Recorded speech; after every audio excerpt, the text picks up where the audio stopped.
हे कृष्ण, करुणा सिंधु, दीन बंधो, जगतपते, गोपेश, गोपिका कांत, राधाकांत, नमोस्तु ते, हे करुणा सागर कृष्ण, दीनों के सहायक, जगत के पालनहार, गोपों के स्वामी, गोपिकाओं के प्रियतम, राधा जी के प्रिय, आपको मेरा साष्टांग प्रणाम। ध्वनि गूंज रही है। शंख, नगाड़े, गजनिनाद, रणभेरी, धूल से आकाश ढका हुआ है। दोनों पक्षों की सेनाएं युद्ध के लिए पूर्ण रूप से सज्ज हैं। लेकिन युद्ध का यह प्रारंभ कोई साधारण युद्ध नहीं है। यह है धर्म और अधर्म की टक्कर। यह है मोह और विवेक के बीच का संग्राम। और इस युद्ध का केंद्र है अर्जुन। लेकिन यह अध्याय अर्जुन की विजय से नहीं, बल्कि अर्जुन के विषाद, दुख, भ्रम से शुरू होता है।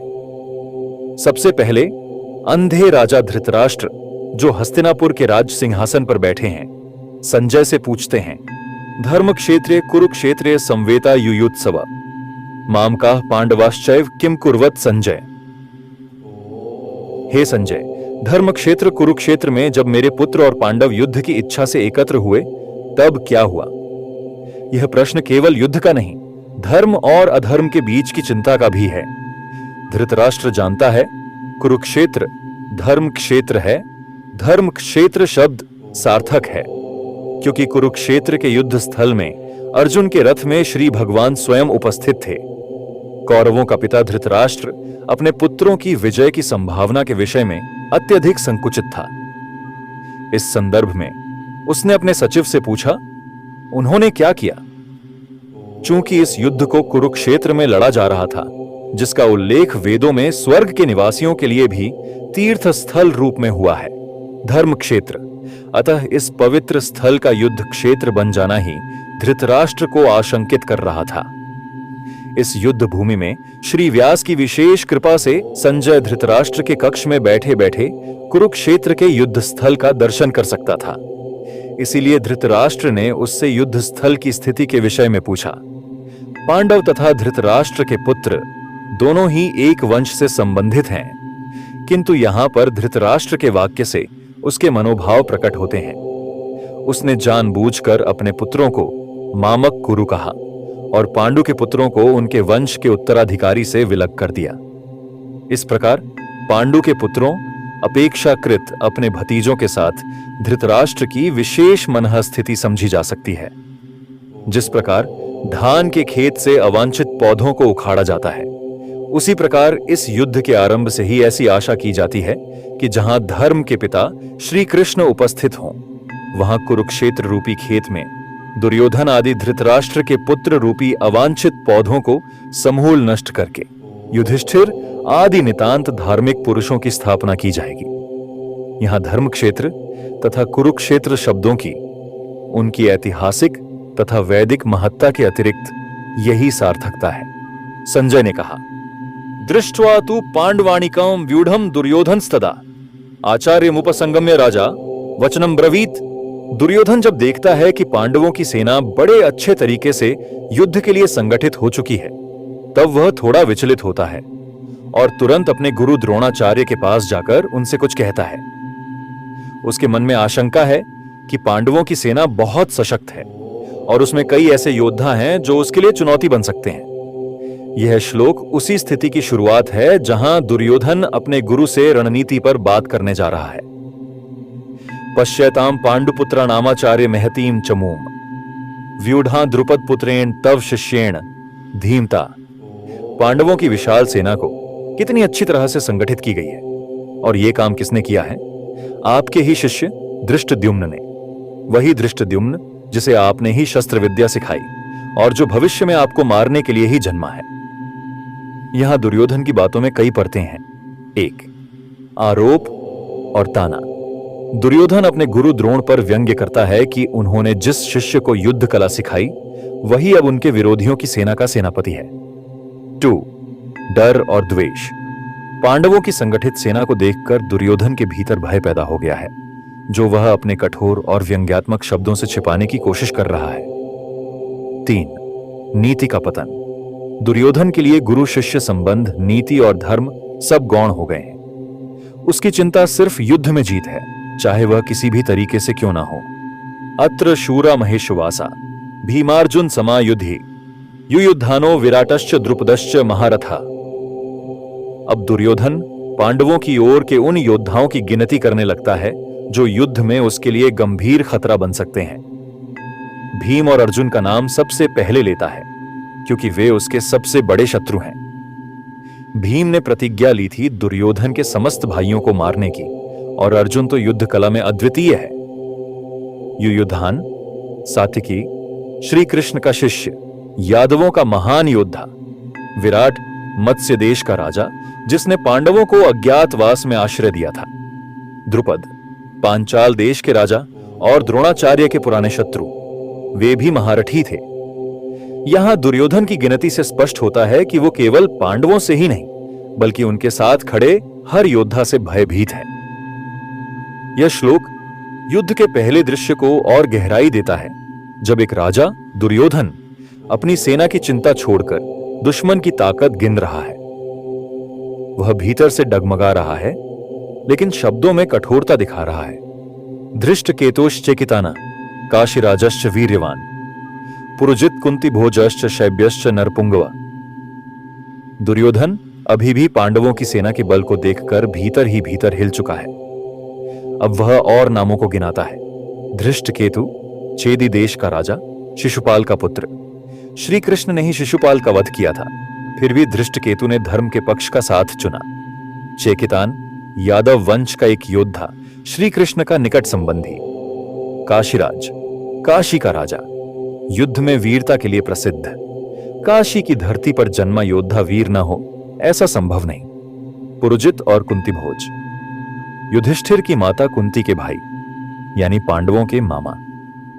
स्वाभाविक रूप से वे अपने भांजों के पक्ष में खड़े हैं। शैब्य महान वृद्ध राजाओं में एक, धर्म का पक्ष लेने वाला, बुद्धिमान और युद्ध कला में निपुण।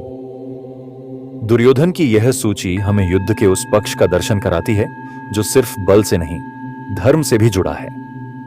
ये सभी योद्धा युद्ध भूमि में धर्म, निष्ठा और न्याय के लिए खड़े हैं, न कि किसी सत्ता या स्वार्थ के लिए।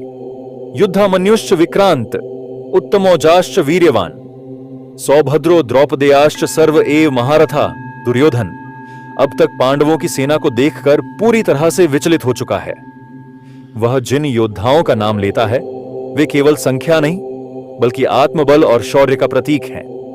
युद्धामन्यु और उत्तमौजा पंचाल राजघराने के सेनापति द्रुपद द्वारा नियुक्त किए गए। दोनों परम वीर और निष्ठावान। सौभद्र यानी अभिमन्यु अर्जुन और सुभद्रा का पुत्र, कम उम्र में ही शौर्य की मिसाल बना चक्रव्यूह भेदने वाला महान योद्धा। द्रौपदेया द्रौपदी के पांचों पुत्र, प्रतिविंध्य, श्रुतकीर्ति, श्रुतसेन, सत्यसेन और शतानीक, पांचों महारथी जो धर्म और न्याय के लिए मैदान में उतर चुके हैं। दुर्योधन के मन की स्थिति यहां अत्यंत रोचक है। वह बार बार पांडव पक्ष के योद्धाओं की वीरता, संगठन और धर्मनिष्ठता को देखकर विचलित होता जा रहा है। उसकी जुबान पर एक एक नाम आ रहा है पर उसके भीतर भय की छाया बढ़ती जा रही है। अस्माकम तु विशिष्टा ये तान्निबोध द्विजोत्तम नायका मम सैन्यस्य संझार्थम तान ब्रवीमिते। अब तक दुर्योधन केवल पांडव पक्ष की ताकत गिना रहा था, लेकिन अब वह अपने गुरु द्रोण से कहता है, हे आचार्य, अब मेरी सेना में जो जो महावीर हैं जिन पर मैं गर्व कर सकता हूं उनका भी आपको परिचय देता हूं। इस श्लोक में दो खास बातें हैं। एक, अस्माकम तु, हमारी भी। ये शब्द दुर्योधन की मानसिक स्थिति को दर्शाते हैं। वह खुद को पांडवों के मुकाबले में रखकर सोच रहा है और अब अपने आत्मबल को ढूंढ रहा है। संझार्थम, यह शब्द दिखाता है कि वह द्रोण को केवल औपचारिक जानकारी नहीं दे रहा बल्कि अपने भय को ढकने और आत्मविश्वास जगाने की कोशिश कर रहा है। यह वह मनोवैज्ञानिक क्षण है जब कोई सेनापति विरोधी की सेना देखकर थोड़ी देर के लिए डगमगा जाता है, लेकिन फिर अपने सेना नायकों को याद करके खुद को संभालता है। भवान भीष्मश्च कर्णश्च कृपश्च समितिंजया अश्वत्थामा विकर्णश्च सोमदत्तिस्तथैव च सा। अब दुर्योधन गिनाने लगता है अपने महारथियों को, और ये कोई साधारण योद्धा नहीं बल्कि युगों के ध्वज हैं। भवान, अफेद, द्रोणाचार्य, स्वयं ब्रह्मास्त्र के झाता, पांडवों और कौरवों दोनों के गुरु, भीष्म पितामह, इच्छा मृत्यु के स्वामी, अपराजेय योद्धा, कर्ण दानवीर, अर्जुन का प्रतिद्वंद्वी, कुंती पुत्र परंतु कौरवों की ओर से, कृपाचार्य महासमर्थ गुरु जो युद्ध और नीति दोनों में निपुण है। उन्हें कहा गया है समितिंजया यानी युद्ध में सदा विजयी। अश्वत्थामा द्रोणाचार्य का पुत्र, अमर, पराक्रमी और कठोर। विकर्ण दुर्योधन का भाई जो नीति और धर्म की समझ रखता था। वनवास में द्रौपदी के अपमान का विरोध करने वाला एकमात्र कौरव। सौमदत्ते भूरिश्रवा जो युद्ध कला में निष्णात और नीति निपुण राजा था। दुर्योधन अब खुद को समझा रहा है कि उसके पास भी कोई कम शक्ति नहीं है, लेकिन इन नामों को लेते समय भी उसके स्वर में एक तरह की घबराहट छुपी हुई है। वह जितना अधिक अपने पक्ष की ताकत बताने लगता है, उतना ही उसकी चिंता उजागर होती है। अन्य च बहवः शूरा मदर्ते त्यक्त जीविता, नाना शस्त्र प्रहरणा सर्वे युद्ध विशारदा। इस श्लोक में दुर्योधन एक व्यापक दावा करता है। वह कहता है, मेरे पक्ष में केवल भीष्म, द्रोण, कर्ण जैसे महारथी ही नहीं हैं, बल्कि और भी अनेक योद्धा हैं जो मेरे लिए प्राण तक छोड़ने को तैयार हैं। इन शब्दों में दुर्योधन दो बातें स्पष्ट करता है। एक, सेना का विस्तार। वह दर्शाना चाहता है कि उसकी सेना केवल कुछ प्रमुख योद्धाओं पर नहीं, बल्कि बड़ी संख्या में युद्ध कुशल योद्धाओं पर आधारित है। दो, निष्ठा का दावा। वह यह बताने की कोशिश करता है कि उसके योद्धा केवल बलवान ही नहीं, बल्कि उसके प्रति पूर्ण निष्ठावान भी हैं। यानी वो सिर्फ लड़ेंगे नहीं, उसके लिए जान भी देंगे। लेकिन यहां भी एक सूक्ष्म डर छिपा है। जब कोई सेनापति अपने सैनिकों की निष्ठा और युद्ध ज्ञान की इतनी बार पुष्टि करता है, तो यह दर्शाता है कि वह मन ही मन डगमगा रहा है। अपर्याप्तम तदस्माकम बलम भीष्माभिरक्षितम, पर्याप्तम त्विदमेतेषाम बलम भीमाभिरक्षितम। सेना को अपर्याप्त कह देता है, जबकि शत्रु की सेना को पर्याप्त यानी सशक्त मानता है। वह कहता है कि हमारी सेना भीष्म जैसे अमर योद्धा की रक्षा में है, फिर भी अपर्याप्त है। क्यों? क्योंकि उसके शब्दों के पीछे छिपा है भीतर का भय, संकोच और अविश्वास। वह पांडवों की सेना को भीम जैसे योद्धा द्वारा संरक्षित कहता है, जो कि बाहुबल का प्रतीक है, और उसे पर्याप्त यानी सक्षम मानता है। यह श्लोक हमें दुर्योधन के मन की एक भीतरू हुई आवाज दिखाता है। चाहे वह कितना भी बाहरी साहस दिखाए, लेकिन उसकी अंतरात्मा जानती है कि धर्म और साहस पांडवों के पक्ष में है। और यही श्लोक युद्ध की पहली चिंगारी है। जब शत्रु तुम्हारे मन में ही बस जाए, तो युद्ध हारने की प्रक्रिया शुरू हो जाती है। अयनेषु च सर्वेषु यथा भागम वस्थितः भीष्ममेवाभिरक्षन्तु भवन्तः सर्व एव हि। अब दुर्योधन की मानसिक स्थिति पूरी तरह स्पष्ट हो जाती है। वह जिस भीष्म को अभी तक सबसे बड़ा रक्षक बता रहा था, उसी की रक्षा के लिए अब पूरी सेना को लगा देना चाहता है। इसका अर्थ बहुत गहरा है। भीष्म जो युद्ध के देवता के समान हैं, अब उनकी रक्षा करनी पड़ रही है। क्या दुर्योधन को यह डर है कि पांडव पक्ष पहले ही भीष्म पर आक्रमण कर देगा, या यह उसके भीतर का भय है कि अगर भीष्म पितामह पर कुछ हो गया तो पूरी सेना का मनोबल टूट जाएगा? यह श्लोक दुर्योधन की गिरती हुई मन स्थिति का प्रमाण है। वह अब सेना को नहीं, बल्कि एक व्यक्ति को केंद्र बनाकर रक्षा की योजना बना रहा है। यानी उसकी पूरी रणनीति अब संकुचित और रक्षात्मक हो चुकी है। दुर्योधन की बातों में अब स्पष्ट रूप से डर और हताशा झलकने लगी है। अब आगे आता है एक ऐतिहासिक क्षण, भीष्म पितामह का शंख बजाना, जो पूरे युद्ध का पहला बिगुल बन जाता है। संजनयन हर्षम कुरुवृद्धः पितामह सिंहनादम विनद्योच्चय शंखम दध्मो प्रतापवान। अब दृश्य पूरी तरह बदल जाता है। दुर्योधन की चिंता, हताशा और भय से भरी बातों को सुनकर भीष्म पितामह अब मौन नहीं रहते। वे आगे बढ़कर शंख बजाते हैं, और यह केवल संकेत नहीं है, यह धर्म युद्ध की उद्घोषणा है। यह शंखनाद केवल ध्वनि नहीं, यह संदेश है, अभी भी मैं जीवित हूं। जब तक मेरा शंख बज रहा है, अधर्म को मार्ग नहीं मिलेगा। दुर्योधन को उत्साह देने के लिए वे गर्जना करते हैं, पर भीष्म जानते हैं कि धर्म किस ओर है।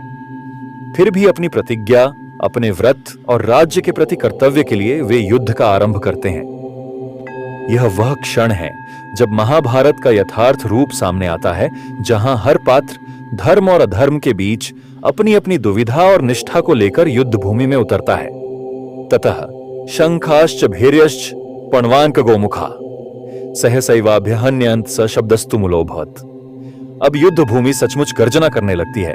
भीष्म के शंख के साथ साथ अब पूरी कौरव सेना अपने अपने वाद्य यंत्रों से आकाश को कंपाने लगती है।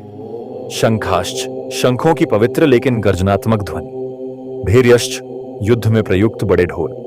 पणवानक गोमुखा, मृदंग, नगाड़े और विशेष प्रकार के बिगुल। इन सभी को सहसा एक साथ बजाया गया।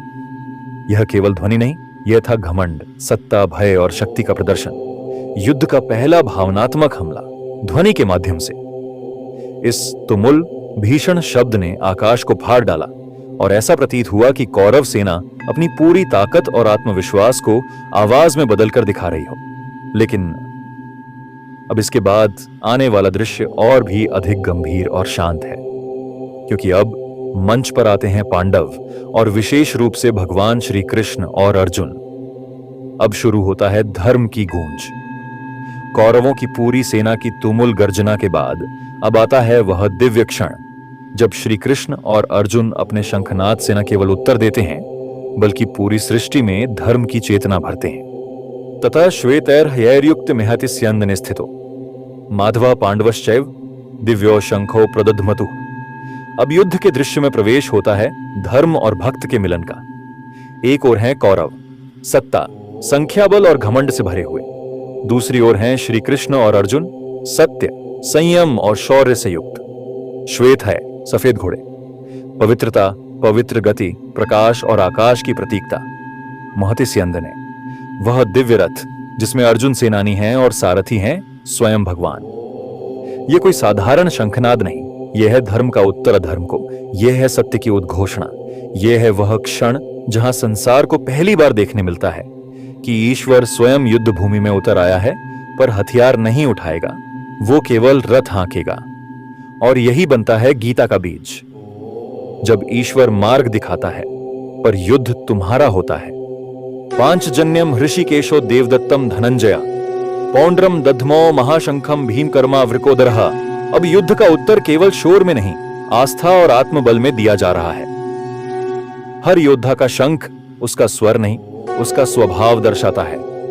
ऋषिकेश श्री कृष्ण, उनका शंख है पांचजन्य, जो स्वयं समुद्र में उत्पन्न एक दिव्य जीव से प्राप्त हुआ था। यह शंख संपूर्ण चेतना का जागरण है। धनंजय अर्जुन, उनका शंख है देवदत्त, जिसे उन्होंने तप और विजय से प्राप्त किया। यह शंख उनके आत्मबल, संयम और दिव्यता का प्रतीक है। वृकोदर भीम, भीम का शंख है पौंड्र, विशाल, भयानक, गगनभेदी। यह शंख बताता है कि भीम युद्ध में केवल बल नहीं, भीषण संकल्प लेकर उतरते हैं। इन तीन शंखों की ध्वनि केवल युद्ध के लिए नहीं, यह ध्वनि है धर्म, साहस और ईश्वर के साथ खड़े होने की। यहां से पांडव पक्ष की मनोबलिक ऊर्जा प्रकट होती है, जो संख्या में भले ही कम है पर आत्मा में पूर्ण है। अब प्रस्तुत है श्रीमद् भगवद गीता के षोडश, सप्तदश और अष्टादश श्लोक। ये श्लोक दर्शाते हैं कि पांडव पक्ष की हर आवाज केवल युद्ध की नहीं, बल्कि धर्म, त्याग, विनम्रता और वीरता की पुकार है। हर शंख एक आत्मा की कहानी कहता है। अनंत विजयम राजा कुंती पुत्रो युधिष्ठिरा नकुलः सहदेवश्च सुघोषमणि पुष्पको दुकाश्यश्च परमेश्वासा शिखंडी च महारथ दृष्टद्युम्नो विराटश्च सात्यकिश्च अपराजितः द्रुपदो द्रौपदेयाश्च सर्वशः पृथिवीपते सौभद्रश्च महाबाहुः शंखान दध्मु पृथक पृथक। अब युद्ध भूमि में केवल योद्धा नहीं, बल्कि हर भावनात्मक बंधन उपस्थित है। पिता, पुत्र, गुरु, शिष्य, भाई, मित्र, सब एक ही उद्देश्य के लिए खड़े हैं, धर्म की रक्षा। युधिष्ठिर अनंत विजय, उनका शंख उनके सत्य और नीति पर अटल विश्वास को दर्शाता है। अनंत विजय, जिसकी विजय अनंत और शाश्वत है। नकुल और सहदेव, नकुल का सुघोष, मधुर लेकिन तेज, सहदेव का मणिपुष्पक, ज्ञान और भक्ति का प्रतीक। धृष्टद्युम्न, शिखंडी, सात्विकी। हर योद्धा अपने भीतर कोई गहरी प्रतिज्ञा लेकर आया है। कोई अपने पिता का बदला लेने, कोई अधर्म का अंत करने, तो कोई धर्म के लिए मरने का संकल्प लेकर। द्रौपदी के 5 पुत्र और अभिमन्यु। अब शंख बजा है आने वाली पीढ़ी का।